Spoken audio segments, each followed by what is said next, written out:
The rain came down hard enough to blur the diner's neon sign into a smeared ribbon of pink and blue. Inside, the hum of the heat lamps fought the chill, and a smell of burnt coffee looped through the air.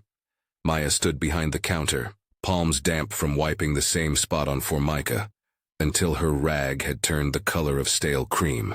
Her apron was stained with fingerprints of the day. Flour from breakfast rush, the faint streak of ketchup she hadn't had a chance to scrub off, a smear that looked, for a moment, like a map of a place she didn't have time to visit. Her phone vibrated in the pocket of her jeans. When she saw the name on the screen, she felt the blood drain from her face the way rain drains into a gutter.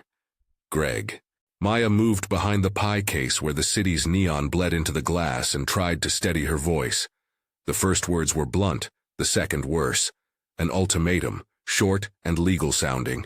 Show stable housing or risk losing custody. It was time to be cruel. A demand that landed like a gauntlet on the small table where Lily's stuffed rabbit sat waiting. Its one ear flopped over. "You've got until noon tomorrow," he said, as if that hour could stitch together a life. She clutched the phone until the plastic warmed to match the pad of her thumb. Lily, 4 years old, and at the counter with her legs swinging on a high stool, hummed a tune and played with the fringe of a napkin. The ketchup stain on the hem of her dress was a bright splotch in the diner's fluorescent light, and for a single terrible instant, Maya pictured a courtroom where that dress would be a silent witness, a sign of instability, a stray marker to be held up and judged. She thought of the room they'd slept in the night before, the back seat of Maya's old hatchback that smelled faintly of popcorn, and the city. She thought of Lily's small breath, of the freckled knuckles of a child curled around a plush ear. In a voice so low she had to remind herself she was speaking out loud, she pressed the phone against her palm and closed her eyes. "Please," she breathed, not sure to whom. The word tasted like a coin. It wasn't a theological sermon, not a promise of miracle.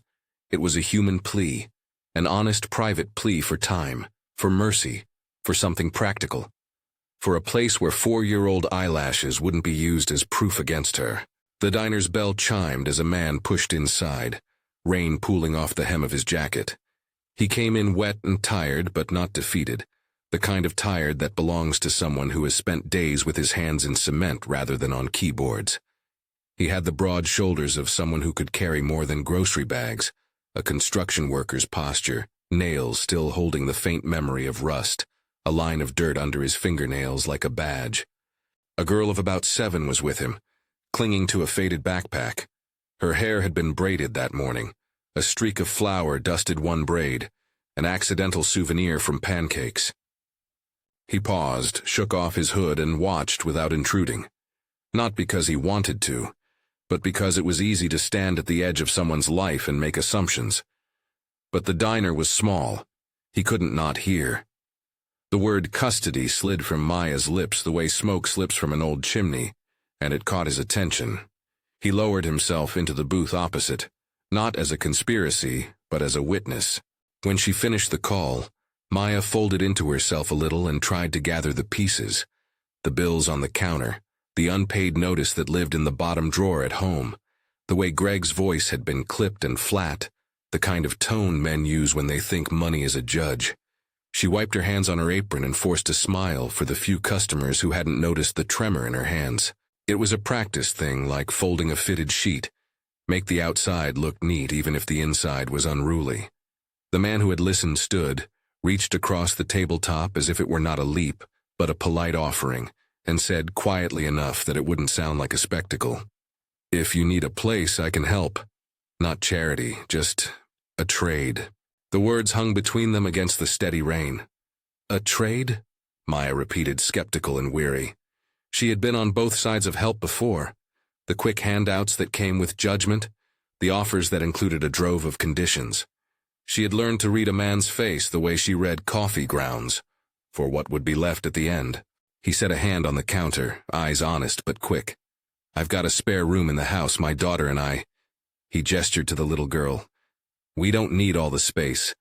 I work nights sometimes. I'm not looking for your thanks. I'm asking you to come stay long enough to show up for this hearing. In return, you help me with some things around the house. We make it look like a home. That's it. There was an economy to his words that felt like an accounting she could manage. Something exchanged, a task for shelter, dignity for labor. He didn't call it charity. He offered partnership. The distinction mattered to Maya, who had spent a decade saving tips and pride against the day something like this might happen. Her jaw clenched because even accepting felt, in a way, like defeat.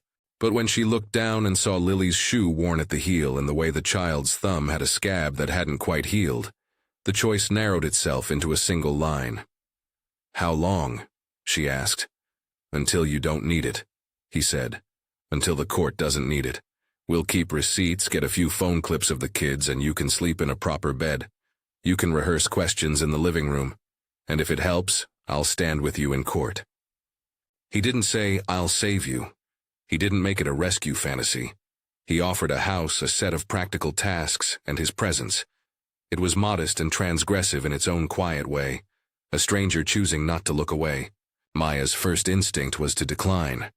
Part of her had been preparing to do this alone, to face whatever dignity-fueled storm might come. The other, louder part, fear with a mother's face, was already making a list of what they would need. Bed linens, a clean dress that didn't smell like takeout, receipts for rent or phone bills, a video of Lily laughing with another child. The idea of a home being something you could photograph, something you could box and hand to a judge, felt absurd. But the law liked pictures. The law liked proof. They both knew that. She considered the girl with the braid watching from the booth, the way the smaller child had already reached out and placed a hand on Lily's knee as if geography could be rearranged with a touch. The younger girl's name was Emma. The man had said it briefly, like an afterthought that mattered. There was a steadiness in how Emma smiled, not flashy but sure, as if she had watched enough of the world to understand kindness matters more than spectacle. "Safety?" Maya asked. She needed safety to be explicit. She needed to know the terms weren't a loophole for male judgment or for being shuffled into something worse. He named what mattered. Neighbors who were used to 2 kids, a small fenced yard, a bedroom with curtains. Nothing extravagant. He offered his ID, the name of the company where he did contract work, details he was willing to share without being asked. He seemed to understand that trust was earned by dropping specifics into the open. Maya took a breath and agreed. The word left her lips unevenly, like a rope cast across a river. "Okay," she said, "but help you clean, paint, fix the swing?" He finished. A hint of humor softened the edge of the offer, and for a moment Maya saw that what he wanted most was ordinary things. Someone to fold the laundry and someone to fix a squeaky hinge. No grand gestures, just work. They stepped out into the rain together, and the city turned them into shadow figures on wet pavement. Lily reached for Maya's hand, and then, without breaking stride, took the other man's sleeve like it was a natural extension, as if the world had shifted, and this new adult occupation was simply part of the fabric. The drive to Liam's house, he'd introduced himself as Liam when they reached his truck, was short, a ribbon of streetlights and the hiss of tires. The house was on a block where porches smelled like wet grass, and people kept their life under the same roof for longer than a season. It wasn't perfect. It was lived in. Tools were propped on the porch rail like instruments awaiting a song. A small patch of tulips leaned toward the road, their heads shaking off the rain.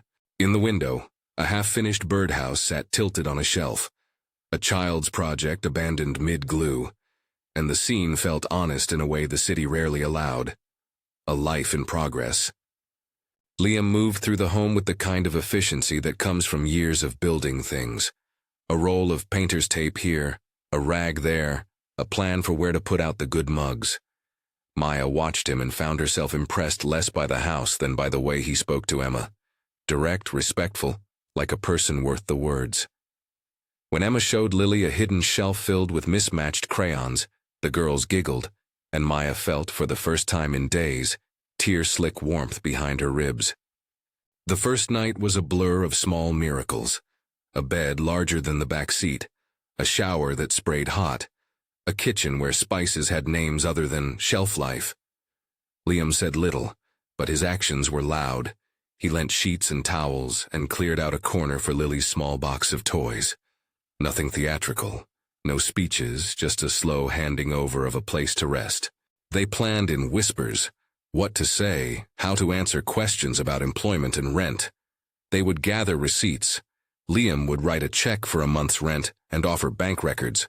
Maya would try to produce a string of shifts at the diner, the steady arc of hours and plates cleared. They would make a short video. Lily running in the backyard, Emma and Lily making mud pies, a clip of Maya reading the same silly book twice, with the camera catching the predictable rise and fall of her voice. The plan was simple: proof of presence, proof of care. But the next morning, before they had finished taping the last corner of the living room and before Maya could get through more than a handful of practice questions, a different sound arrived at the door. A car with 2 clean tires, the kind that left an imprint in wet sheets of asphalt. A woman from a neighborhood office, Mr. Henderson's assistant, Liam called her, had driven over with a pile of papers and a look that said, the world had a place for facts and figures, and that facts were strong enough to crush small things. Greg's reach was long. He didn't have to appear in person to rearrange the chessboard. His money did that for him. He had sent papers that outlined a tidy narrative, missed payments, an alleged pattern of instability, a charge from a few months back that pointed to inconsistent caregiving. Those words were carefully neutral, but when stitched together they became a picture meant to make a judge frown.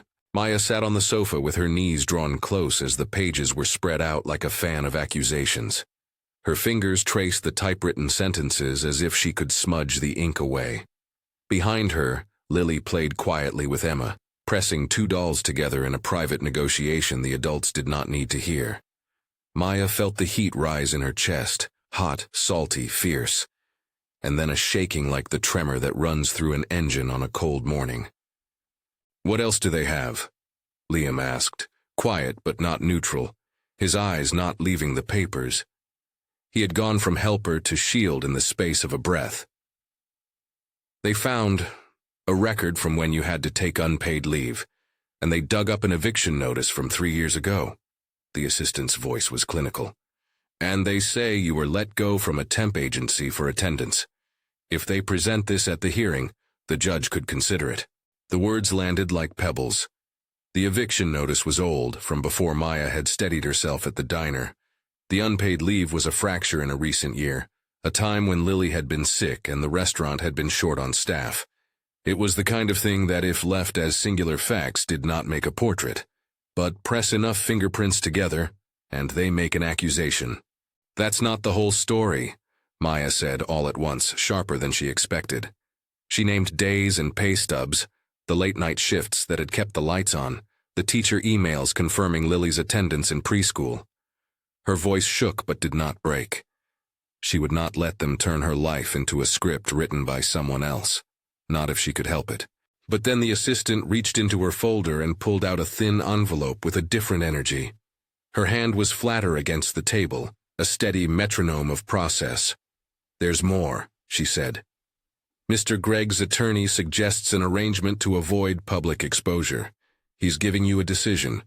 Sign a temporary guardianship transfer until you can demonstrate stability. It's cleaner for everyone. Maya read the paper and felt the air evaporate from the room. Temporary guardianship. The words looked like friendly objects in black ink. The edges of the paper were neat. The terms were laid out to seem like mercy, a way out of public scrutiny. It was a deal shaped to feel like relief even while it offered surrender. Her hands were shaking now, and Lily, sensing the tension, climbed into her lap and buried her face in Maya's armpit. The child smelled of shampoo and crayons. Maya's throat closed up on the betrayal of having to consider this. Sign away custody, even for a while, to protect from a more lasting loss. It was the kind of choice that could hollow a person out. Liam's jaw tightened. I don't like this, he said, and it was simple truth, the kind that needed no courtroom eloquence. It's not right to threaten someone with their child. He reached for the paper, as if a hand could rearrange ink into kindness. You don't have to sign anything, he said. Not like this. Maya's eyes filled. Not with tears alone, but with the weight of being asked to make a decision that would follow Lily into birthdays and kindergarten. For a moment she felt neither strength nor strategy. She felt only the raw, animal pulse of a mother who would do anything to keep her child from being listed on a stranger's calendar. Greg's offer sat between them, a thin blade in the room. The assistant's mouth was polite but firm. She had the air of someone who had seen this exchange many times. "It's temporary," she said. "It protects you. It ensures the child's well-being while you stabilize. But papers can do violence by being gentle. They can construct narratives that outlast the truth." Maya took the paper with 2 fingers and held it like it might burn. She read the list of conditions, the calendar months, the clause about demonstrable documented residence that sounded like a math problem the wrong way round. She could feel Lily's small spine against her, and in that touch she heard a future being weighed with the bluntness of calculus. "I can do this," she said, voice hoarse. "I can fight. I don't want this to be a surrender." The assistant smiled in a way that was almost professional pity. "If you agree, it can be quick. It avoids the court process. It's less damaging." Maya could almost imagine signing it. The script of acceptance, the neatness of a pen stroke that would take her rights and fold them in paper. It felt like stepping into a bathtub of cold water to numb the pain. Her fingers trembled on the paper. Her mind ached with the calculation of what losing custody, even temporarily, might do to a child's sense of safety. Liam, who had been standing by the window as if measuring angles, moved forward. He took the paper from her hand and put it on the table. For a heartbeat, the kitchen was full of domesticities, Emma's crayons, the kettle's quiet click. But then he did something drastic and human. He tore the page across the middle with deliberate force. The sound was small but decisive. It was the sound of a boundary established. The torn paper fluttered like a wounded bird. Maya flinched, partly in shock, and partly because the act had the abrupt finality of cutting something that should have been sewn. "You can't sign away your child because a man with money wants to be tidy," Liam said, voice steady. It was not a speech. It was a line, like a beam supporting a roof. "You need proof, not silence. We'll get you proof." Maya looked up at him, and for the first time that day, she saw in his face not the confidence of a stranger, or the easy heroism of a man who thinks himself savior.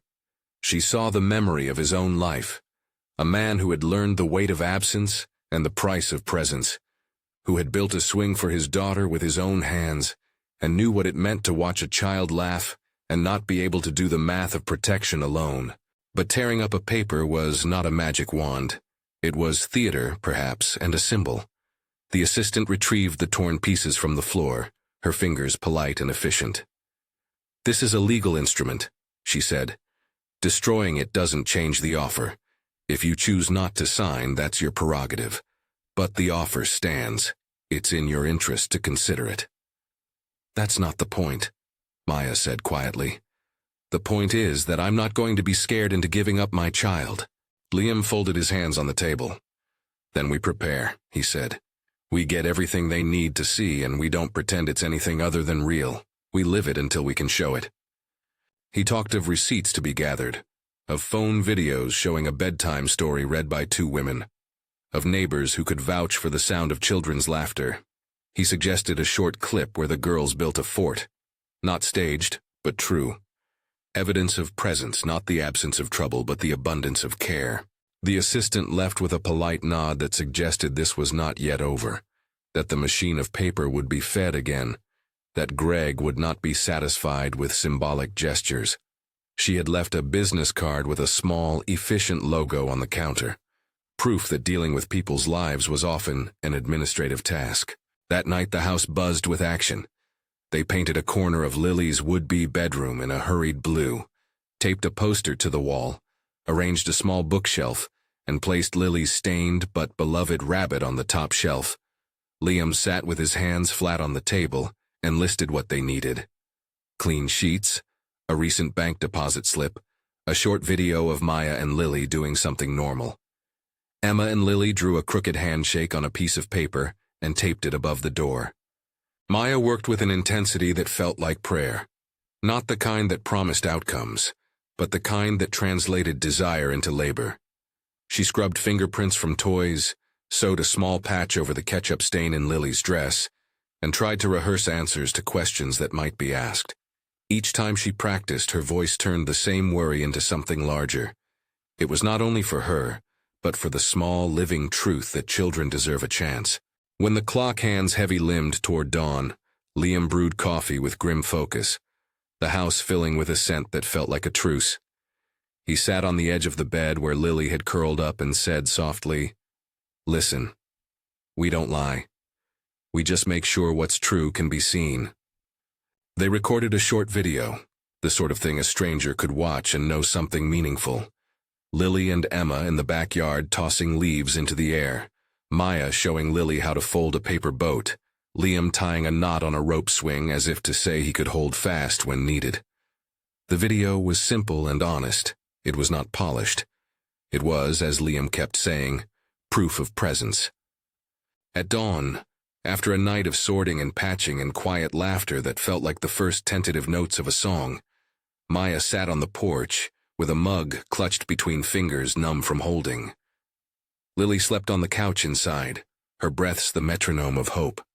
The sun tried to come through the clouds, and in the east the sky was a hesitant gray that promised light but didn't guarantee it.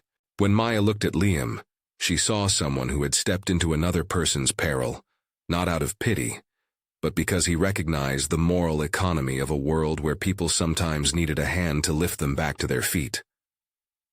She saw the outline of a man who would not be content to watch injustice simply for the sake of cleanliness.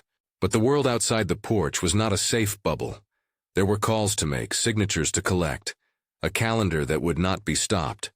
Greg's influence would not wane simply because the house looked better or because the girls had learned a new game. The courtroom was a place where presence would have to be translated into paper and faces. What mattered now was whether the evidence of their night could stand up against the machinery of wealth. Maya breathed in the small, hot air of the porch and let it out slowly. The telephone on the kitchen table would ring again. Men with lawyers did not take unattended defeats well. There would be people who tried to turn kindness into evidence of arrangement, strangers eager to spin a good deed into leverage.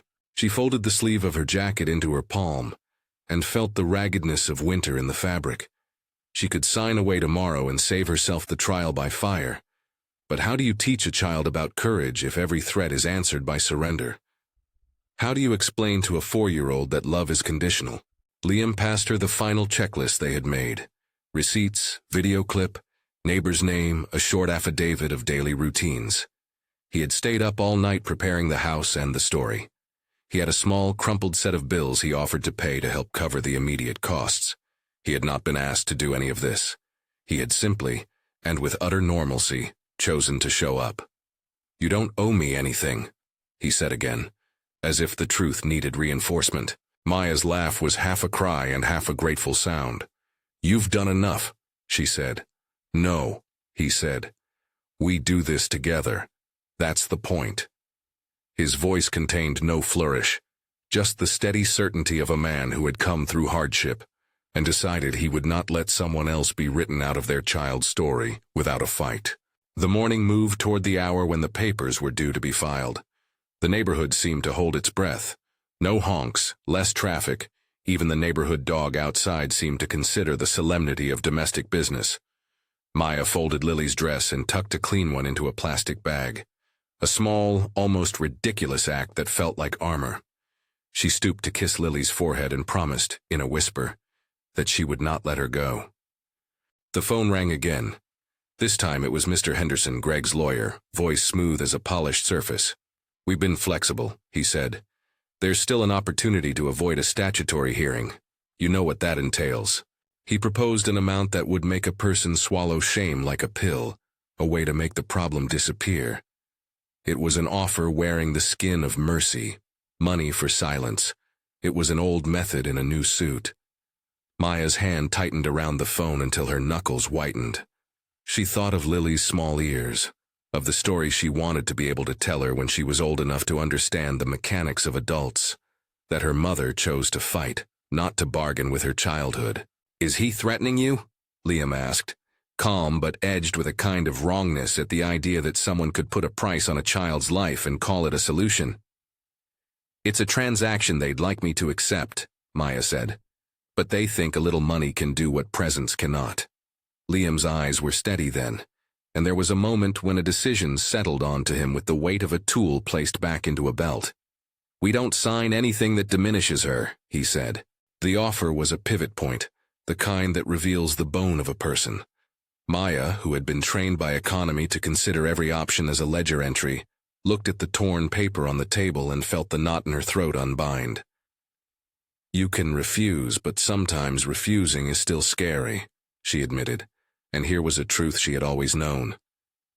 Courage is sometimes the choice to keep moving when the road has no map. "You won't be alone," he said. "We do it together. You don't sign anything under pressure." She stood, the way mothers do when a child has scraped a knee. There is no hesitation, only action. The room felt bright and severe. She folded the papers and put them into a drawer, a temporary burial. She would not let the threat of money become the measure of her motherhood. They set about collecting the last of the proofs. A signed note from a teacher at Lily's preschool confirming attendance. A time-stamped photo of Lily asleep on her new bed with her rabbit tucked under the covers.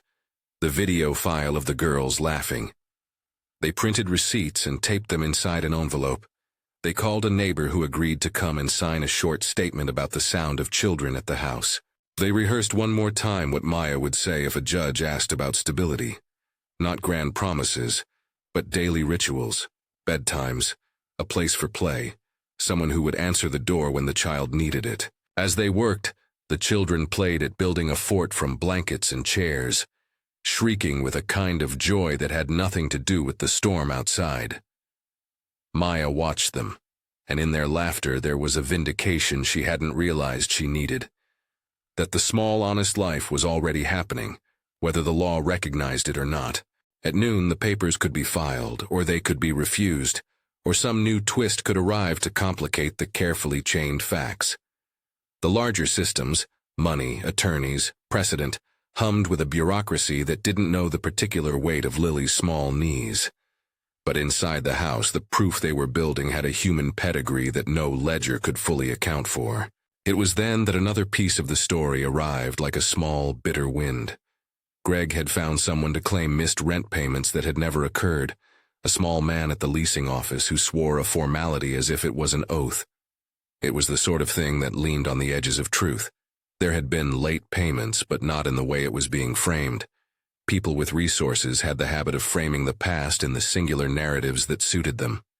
Maya listened and then calmly began to list the times she had covered shifts at the diner and the nights she had stayed home when Lily had a fever. Her voice had a new hardness, but not a cruelty. It was a determination formed by necessity. She was not going to let the record be rewritten without contest.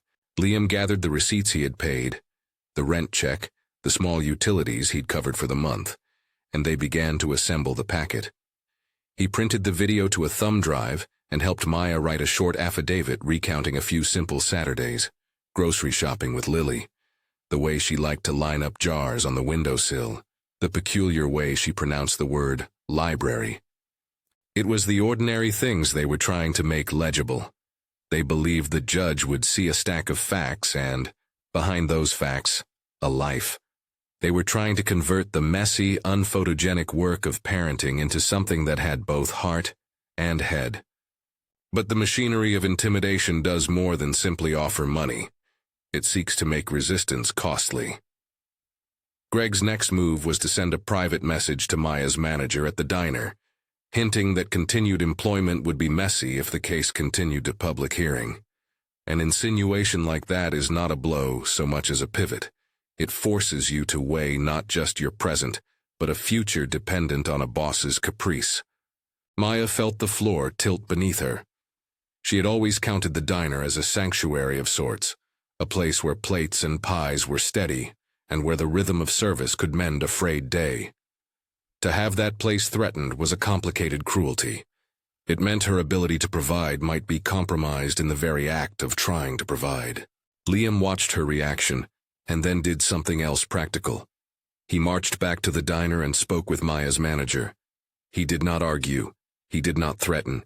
He simply laid out what was at stake and asked for the dignity of a job left intact while legal matters were sorted. The manager agreed, more out of human decency than obligation. It was a small victory, but a necessary one. The arc of help is stitched together of small, replicable acts. That evening, as the light fell and the house filled with the kind of tired peace that follows a day spent building, Maya sat at the kitchen table and looked at the torn bits of paper she had once nearly signed away. She thought about what it would mean if she capitulated. If a signature could become a story, she had to tell her child about why she had chosen a certain kind of safety over a child's presence. Liam, who had returned from buying new curtains because the light has to look right in a video, dropped the fabric bag on the chair and sat. He didn't offer platitudes. He offered the facts he had, receipts, references, a willingness to testify about the way he had seen Lily and Maya together. He did not want credit. He wanted presence. He wanted to translate his life of steady labor into a testimony that might matter. There are moments when life asks for a moral accounting, not in the ephemeral ledger of likes and comments, but in the small, durable calculus of deeds. Liam, who had not needed to be anyone's savior, had chosen to be there. Maya, holding a chipped mug that fit her hand exactly, looked at him and realized how much courage would be required in the hours ahead. Not the cinematic kind, but the continuous small kind that looks like phone calls and signatures and truth-telling. She realized strength would mean being honest about the messy things and refusing to be shamed into silence.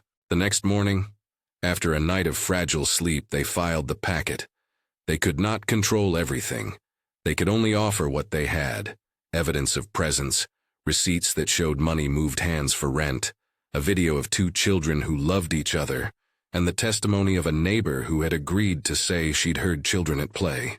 They delivered it to the courthouse intake window, a small stack of human things, and watched as the clerk stamped it with an indifferent stamp that somehow felt like a heartbeat, aligning to the same rhythm as theirs. The stage was set. The hearing would come. Greg's team would produce their files. The legal machinery would churn. But in the center of all this, the place the title of their lives would pivot, was a child who liked to stack spoons, a man who knew how to frame a house with his own hands, and a woman who refused to let paperwork write her child's fate for her. That afternoon, as they sat in the living room and let the children play with a makeshift castle out of pillows, a new sound arrived at the door, a car that idled longer than usual. The air changed. Emma froze, small hands mid-gesture. Lily's chewing slowed, and Maya felt the familiar adrenaline that comes when the world's machinery shifts and the possibility of harm becomes immediate. They all looked toward the door. The moment held an almost holy silence. Maya stood, smoothing the front of her shirt as if straightening a flag. The scene felt like a hinge. Either they would be pushed into retreat or they would stand. When the knocking finally came, it was measured, polite. The man on the porch had the look of someone who worked with files and owed no one an apology. Greg stood there with the kind of composure that money teaches you. He did not need to raise his voice. He could let the weight of his presence do what his words sometimes could not. Liam's shoulders tightened in a way that suggested a decision had already been made. He moved to stand between Maya and the door out of habit more than theatrics. Maya, who had felt the pressure of the last 24 hours compress into a single moment, reached out and took Lily's hand. They would not be invisible. They would not be rearranged by the force of someone's privileged certainty. Greg's greeting was courteous. He offered a smile that did not quite meet his eyes. He carried another file, thicker this time, as if to say he had prepared for any eventuality. The storm could have been something outside. Instead, the wind that filled the room was human will. Maya did not flinch. She folded her chin and, with a steadiness she did not know she possessed until the moment she used it, said, "If you're here to talk, we can talk, but we're not signing anything under pressure." He tilted his head, surprised by her firmness. "I didn't come to intimidate," he said, and his words were measured like currency. "I came with an agreement that could make this simpler."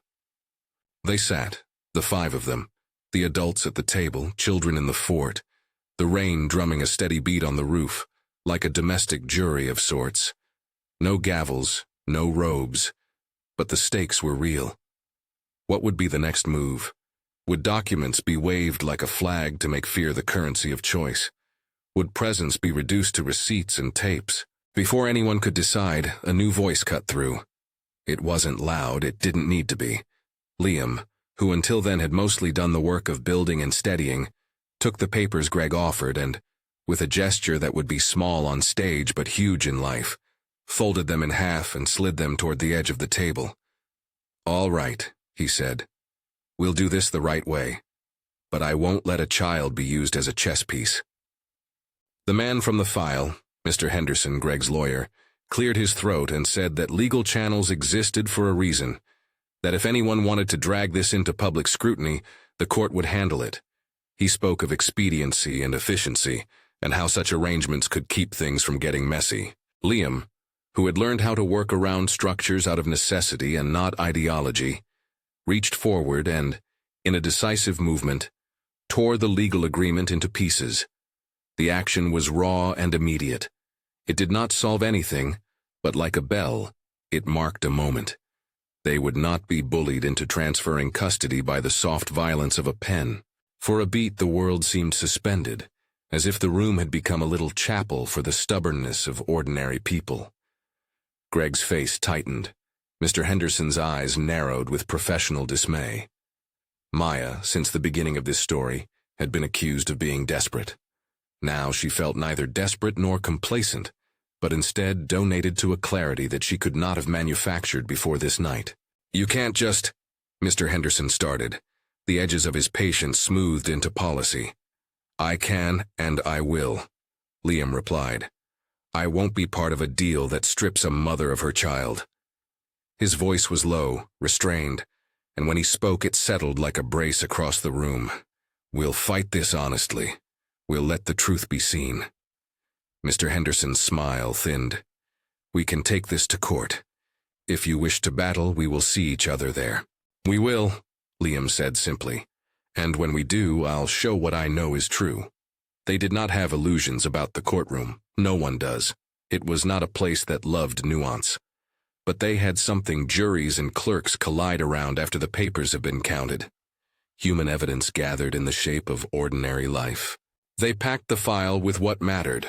Receipts, the rent check Liam had written, the teacher's note confirming Lily's attendance, the thumb drive with the backyard video, and a neighbor's short written statement about the sound of children in the afternoon. It was not glamorous. It was honest.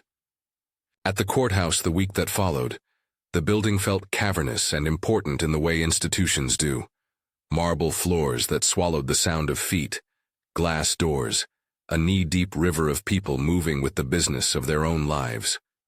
Maya walked through that river with Lily clinging to her hand, Emma's small fist tucked into her other pocket, Liam at her side like a steady stake. He'd worn his work boots to court. They had the imprint of gravel on the soles and a practicality that made the formal rooms feel less like a stage for theater and more like a place where consequences landed. Greg arrived with an entourage and a stack of files thick enough to blot out windows. His attire said he could buy time if he wanted to, and his face said he expected that to matter. Mr. Henderson moved with the calm of someone used to trimming the edges of stories to fit a client's interests.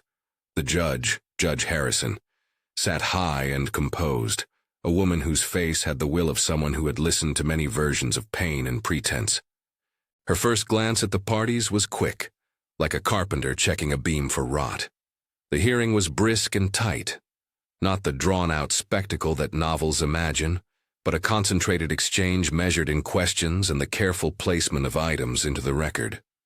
Greg's counsel spoke first, a steady catalog of documents, past evictions, an attendance note from a temp agency, a few late rent notices. It was efficient and sharp, designed to reduce a life to a pattern, and then shove that pattern under a headline. Instability. Maya's chest tightened as the list was read. The old eviction was mentioned plainly. The unpaid leave because of Lily's illness was framed as unreliability. Mr. Henderson did not shout. He did not need to. He allowed the facts he favored to stand in single file, each one a small, neutral-looking brick placed where they hoped a wall would grow. When Mr. Henderson finished, he pushed a thin folder forward and said, "Your Honor, we are not here to sentimentalize. The petition is simple.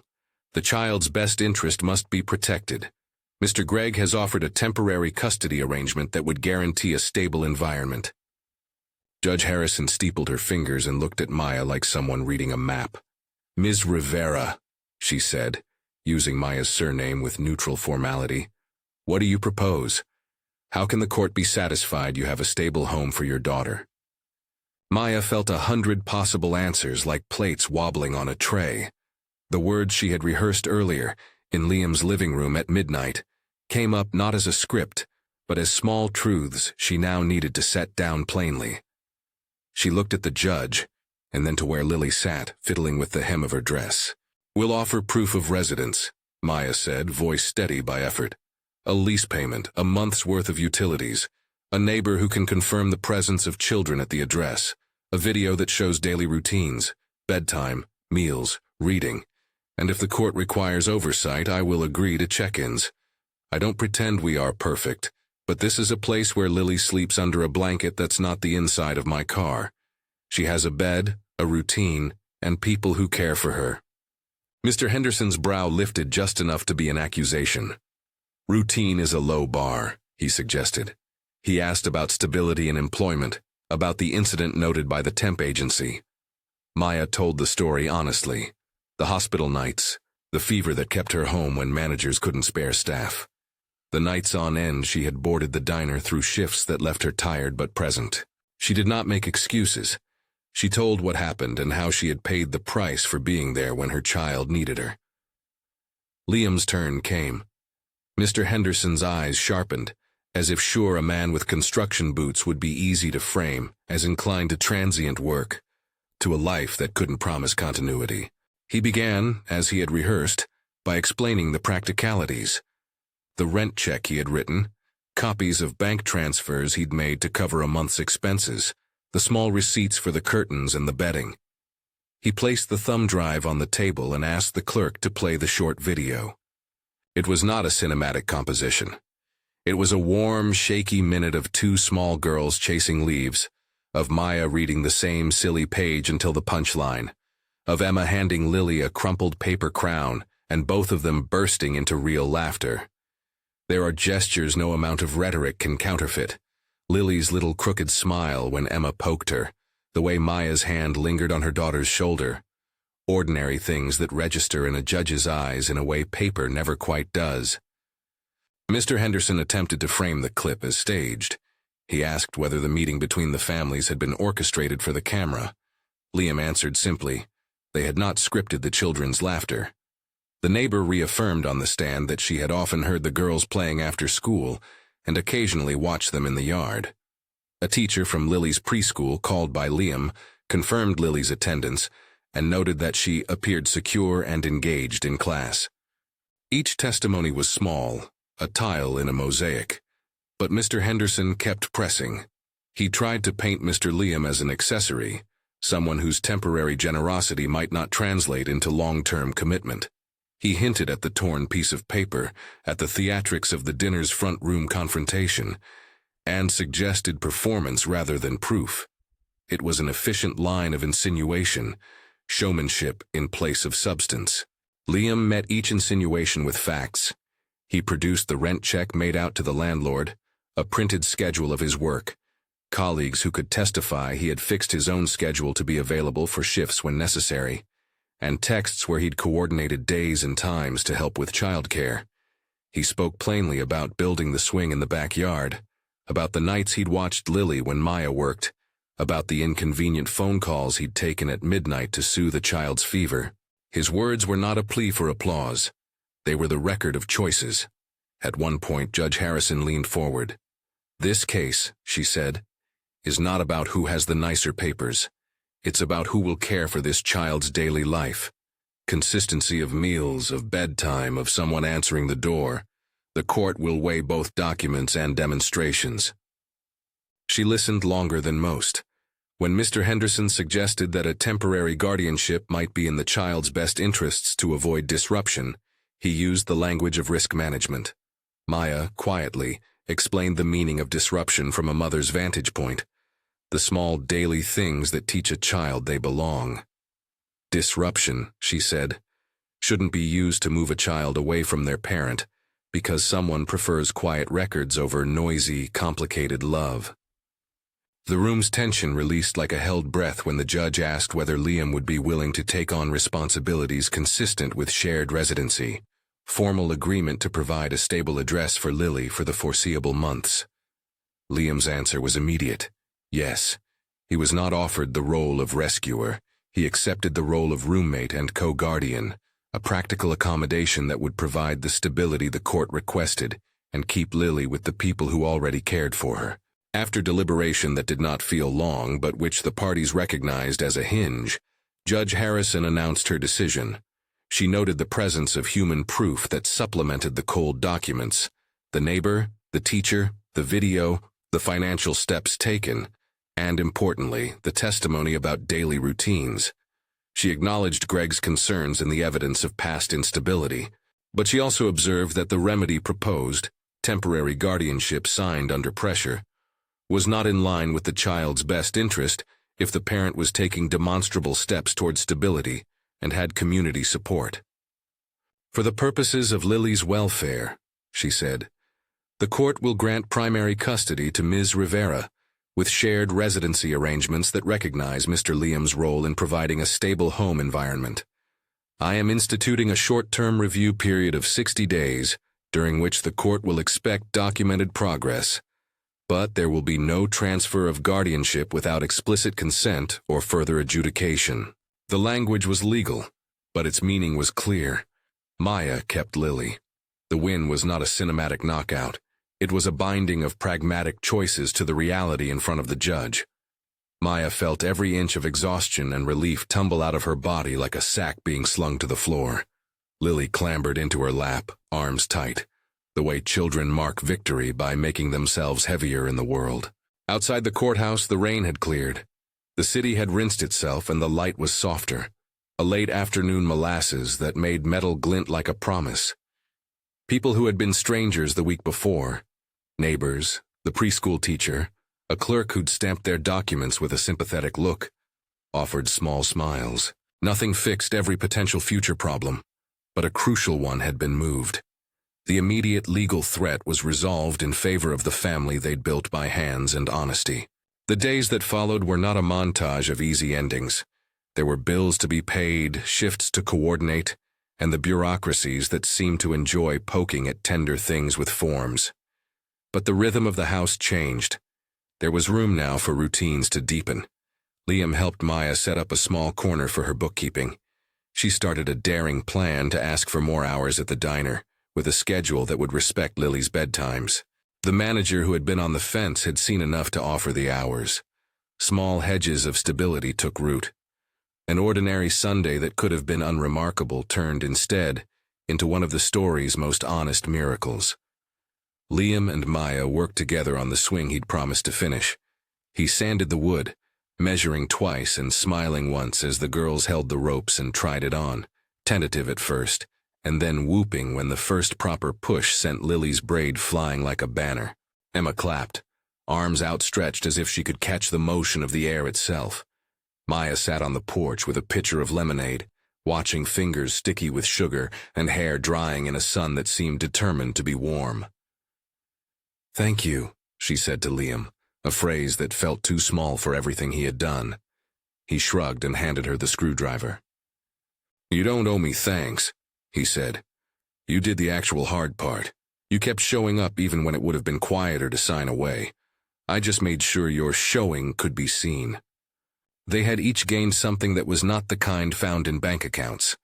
There was a mutual respect sewn into daily rhythms, cooking shifts, school pickup slots, a shared envelope with receipts tacked inside it like talismans. Their friendship deepened into something steadier than the initial crisis. There was an affection that grew out of shared responsibility, not romance script theatrics. They learned each other's marks. Maya's absent-minded nod when she was tired. Liam's habit of leaving a screwdriver in a cup near the door. The girls claimed the house with childlike speed, Places once foreign became their small kingdom. Weeks later, Maya found a quiet moment on the back steps, Lily asleep inside and a sun-warmed mug cooling between her hands.